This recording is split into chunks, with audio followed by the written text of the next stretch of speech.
আজকের আলোচনার বিষয় rewrite as directed English grammar class 10। তাহলে চলো শুরু করা যাক। Grammar and vocabulary. Do as directed. Number 1, out of every window one could see a brown blur of faces, change the voice. আচ্ছা, এখানে আনসারটা করে দিয়েছি, দেখো।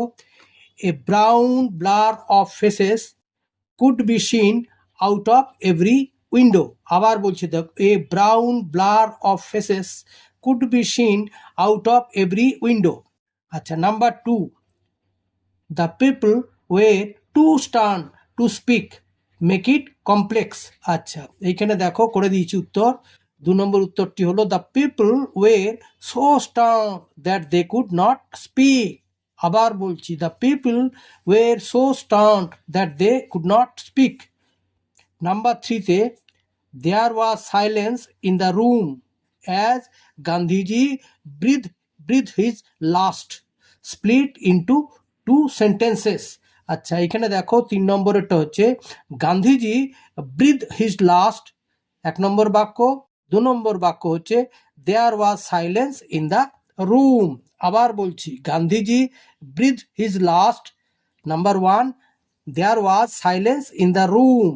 আচ্ছা, এরপরে 4 নম্বরটা দেখো, দ্য সি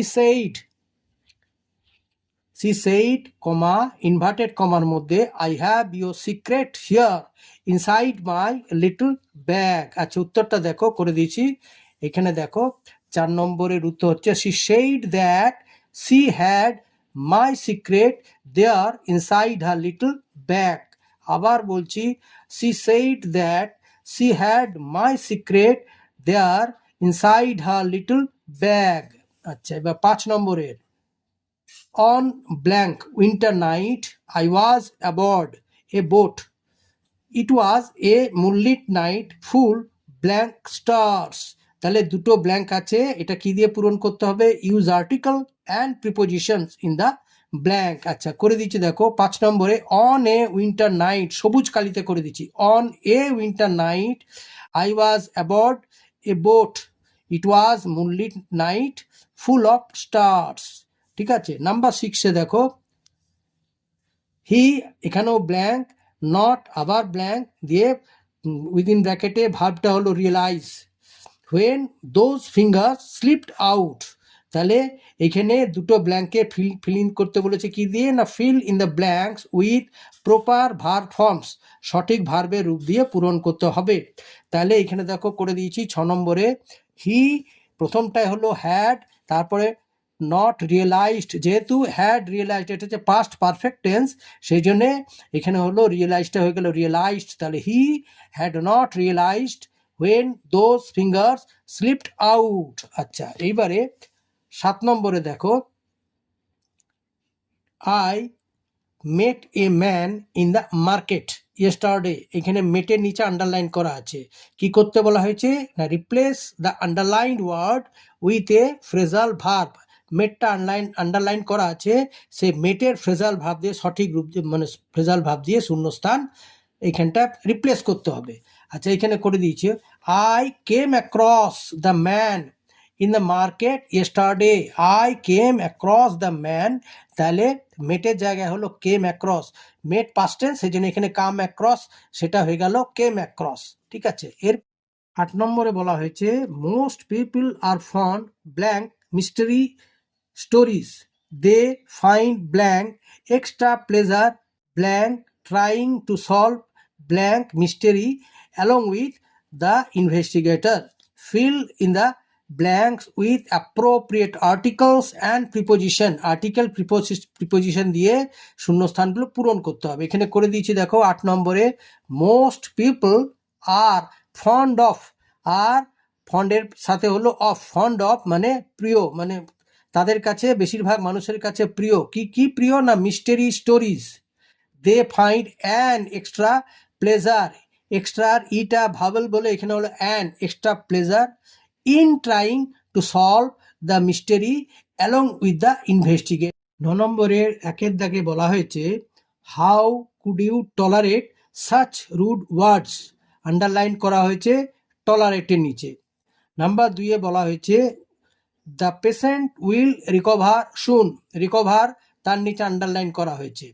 নাম্বার 3-তে the man rejected our proposal, রিজেক্টেডের নিচে আন্ডারলাইন করা হয়েছে।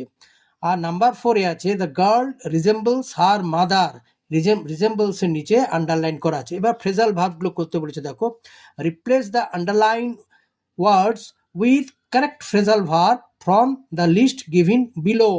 এখানে দেখে নাও, আগে বুঝিয়ে দিচ্ছি তারপর লিস্ট অফ ফ্রেজাল ভার্ব। এখানে ফ্রেজাল ভার্বের লিস্টটা দিচ্ছি কি, টেক আফটার, টেক আফটার মানে হচ্ছে দেখতে সদৃশ হওয়া, মানে দেখতে একই হওয়া। টার্ন ডাউন মানে প্রত্যাখ্যান করা। বেয়ার উইথ মানে সহ্য করা। আর কাম রাউন্ড মানে হচ্ছে রিকভার মানে সুস্থ হয়ে ওঠা বা আরোগ্য লাভ করা। তাহলে এখানে উত্তরগুলো দেখো, 9-এর কি বলা হয়েছে, how could you bear with, টলারেটের জায়গায় কি করলাম, bear with such words. Number 2-এ করা হলো the patient will come round soon, the man turn down our proposal. Number 4-এ হলো the girl takes after her mother.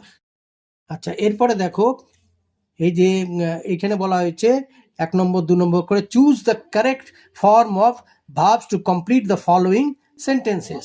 এখানে নাম্বার 1-এ Gandhiji dash on 30th January 1948 was dying, died, has been dying. হ্যাঁ, তাহলে 30শে জানুয়ারি 1948 সালে গান্ধীজি মারা গিয়েছিলেন। তাহলে এখানে নিশ্চয়ই অতীতকালের রূপ হবে, মানে ডায়েড। তাহলে সেটাই করা হয়েছে যে Gandhiji died on 30th January 1948। এইবারে বলা হয়েছে যে স্যামুয়েল ওয়াজ ব্ল্যাঙ্ক অ্যারিথমেটিক। এখানে হচ্ছে টিচ, একটা টট আর একটা টিচিং। তাহলে এখানে টিচিং, ওয়াজের সাথে টিচও হবে না, ওয়াজের সাথে টটও হবে না। স্যামুয়েল ওয়াজ টট মানে স্যামুয়েলকে পড়ানো হচ্ছিল, কিন্তু তা তো নয়, স্যামুয়েল স্যার নিজে পড়াচ্ছিলেন। তাহলে স্যামুয়েল ওয়াজ টিচিং অ্যারিথমেটিক, তাই করা হয়েছে দেখো স্যামুয়েল ওয়াজ টিচিং অ্যারিথমেটিক। আজকের ভিডিওটি ভালো লাগলে লাইক, কমেন্ট, শেয়ার এবং সাবস্ক্রাইব করতে ভুলবে না। আজ এই পর্যন্তই, দেখা হবে পরের ভিডিওতে।